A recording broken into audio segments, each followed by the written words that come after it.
Sardar Vallabhbhai national institute of technology Surat ખાતે literary affairs committee દ્વારા 29 થી 1 ફેબ્રુઆરી 2026 સુધી આયોજિત વાર્ષિક સાહિત્યિક મહોત્સવ લાઈફેસ્ટ 2025ના ઉદ્ઘાટન સમારોહમાં એક ગૌરવશાળી ક્ષણ જોવા મળી. આ પ્રસંગે સર્વ હેપીનેસ ફાઉન્ડેશનના સ્થાપક નીતિન ટેલરને તેમના સામાજિક ક્ષેત્રે આપેલા અભૂતપૂર્વ યોગદાન અને યુવા સશક્તિકરણના કાર્યો બદલ સંસ્થા દ્વારા વિશેષ સન્માન આપી નવાજવામાં આવ્યા હતા. મુખ્ય અતિથિ તરીકે ઉપસ્થિત નીતિન ટેલરનું સન્માન કરતી વખતે તેમના દ્વારા ચલાવવામાં આવતી સામાજિક પ્રવૃત્તિઓની પ્રશંસા કરવામાં આવી હતી. તેમણે પોતાની સ્પીચમાં રાજપીપળાની નગરપાલિકાની સરકારી શાળાથી લઈને આઈઆઈટી બેંગ્લોર સુધીના શૈક્ષણિક પ્રવાસ અને ત્યારબાદ ભરૂચના પ્રથમ ઇન્ટરનેશનલ ટેડેક્સ સ્પીકર બનવા સુધીની ગાથા રજૂ કરી હતી.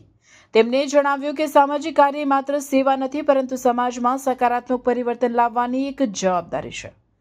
તેમણે વિદ્યાર્થીઓને જીવનમાં પુસ્તકોના મહત્વ વિશે સમજાવતા કહ્યું કે પુસ્તકો એ વિચારવાની નવી ક્ષિતિજો ખોલે છે અને જીવનમાં કંઈક ઉમદા કાર્ય કરવાની પ્રેરણા પૂરી પાડે છે.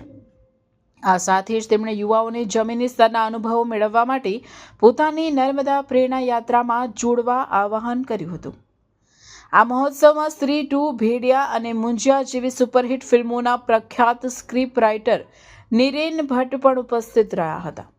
સાહિત્ય અને સિનેમાના સંગમ સમાન આ કાર્યક્રમમાં તેમણે પોતાની વાર્તા લેખનની સફર વિશે વિદ્યાર્થીઓ સાથે સંવાદ કર્યો હતો.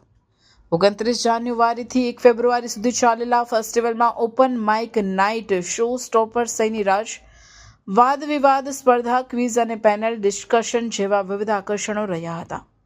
એસવીએનઆઈટીના આંગણે યોજાયેલા મહોત્સવે વિદ્યાર્થીઓને સાહિત્યિક અને સામાજિક મૂલ્યો સાથે જોડવાનું સુંદર કાર્ય કર્યું છે.